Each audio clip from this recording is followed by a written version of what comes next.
கருணாநிதி காலத்திலிருந்தே திமுகவின் எல்லா தேர்தல் அறிக்கைகளிலும் தவறாமல் இடம்பெறும் ஒரு வாக்குறுதி கச்சத்தீவை மீட்போம் என்ற வரிதான்.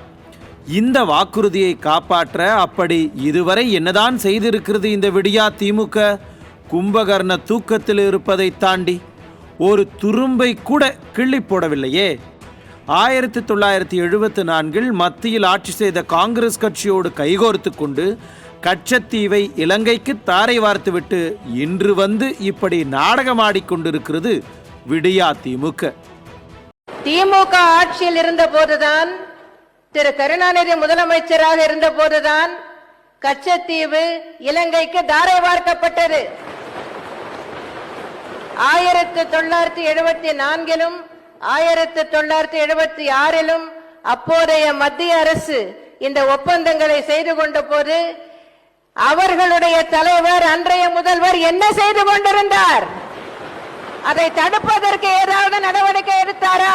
மத்திய அரசை அணுகி எந்த பயனும் இல்லை என்று தெரிந்த பிறகு நான் தனிப்பட்ட முறையில் அனைத்து இந்திய அண்ணா திராவிட முன்னேற்ற கழகத்தின் பொதுச் செயலாளர் என்ற முறையில் உச்சநீதிமன்றத்தில் வழக்கு தொடர்ந்தேன். அப்போது இங்கே முதலமைச்சராக இருந்தவர் திரு கருணாநிதி. கச்சத்தீவை பற்றி இவருக்கு என்ன தெரியும்? எதிர்கட்சியினர் எவ்வளவுதான் கூச்சல் போட்டாலும் உண்மைகளை மறைக்க முடியாது. கச்சத்தீவு தாரை வார்க்கப்பட்டதற்கு திமுக தான் காரணம், அன்றைய முதலமைச்சர் திரு கருணாநிதி தான் காரணம். இன்று மீனவர்கள் படும் அல்லல்களுக்கெல்லாம், செய்து கொள்ளும் இன்னல்களுக்கெல்லாம் காரணம் திமுக தான், திமுக தான், திமுக தான். திமுகவின் நாடகம் நாம் ஊரறிந்த விஷயம்தான். ஆனால் 10 ஆண்டு காலம் உறங்கிக் கொண்டிருந்து விட்டு இன்று திடீரென விழித்து பார்த்தவுடன் கச்சத்தீவை காணோம் என்று வடிவேலுவின் கிணத்தை காணும் காமெடி போல விளையாடி கொண்டிருக்கிறது பாஜக. 10 ஆண்டு காலம் மத்தியில் ஆட்சியில் இருந்தும் கச்சத்தீவு விவகாரத்தை கண்டும் காணாமலும் விட்டுவிட்டு இன்றைக்கு வந்து வாயில் வடை சுடுகிறது பாஜக. ஆனால் உண்மையாலுமே கச்சத்தீவை மீட்க ஆக்கப்பூர்வமான சட்ட போராட்டங்களை நடத்தியது அதிமுக தான். இது தொடர்பாக 2008 உச்சநீதிமன்றத்தில் வழக்கு தொடுத்தவர் மறைந்த புரட்சி தலைவி ஜெயலலிதா. அந்த காலகட்டத்திலும் காங்கிரஸ் கட்சிதான் மத்தியில் ஆட்சியில் இருந்தது, மாநிலத்தில் திமுக தான் ஆளும் அரசாக இருந்தது. அப்போதும் கச்சத்தீவை மீட்க இரு கட்சிகளும் எதுவுமே செய்யவில்லை. 2014 அப்போதைய பாஜக அரசுக்கு கடிதம் எழுதி கச்சத்தீவை மீட்க கோரிக்கை வைத்தார் புரட்சி தலைவி. ஆனால் பாஜக அரசு அப்போதும் அதை கண்டுகொள்ளவில்லை. மத்தியில் ஆட்சியில் இருந்த காங்கிரஸ் கட்சியோ பாஜகவோ 2 கட்சிகளுமே நாடகமாடிக்கொண்டு கச்சத்தீவு விவகாரத்தில் துரும்பை கூட கிள்ளி போடவில்லை என்று கிழித்து தொங்கவிட்டு விட்டார் எதிர்க்கட்சி தலைவர் எடப்பாடி கே பழனிசாமி.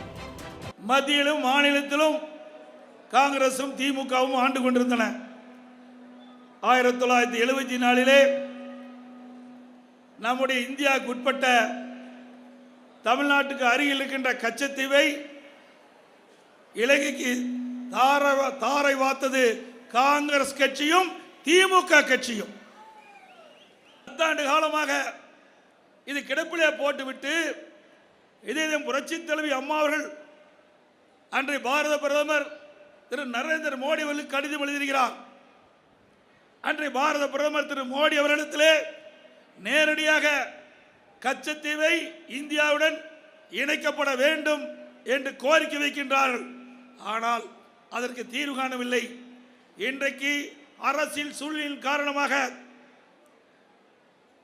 வருகின்ற தேர்தலிலே வாக்குகளை பெற வேண்டும் என்ற அடிப்படையிலே அரசியல் ஆதாயம் தேடுவதற்காக இன்றைக்கு கச்சத்தீவு பிரச்சனை எடுத்திருக்கின்றார்கள்.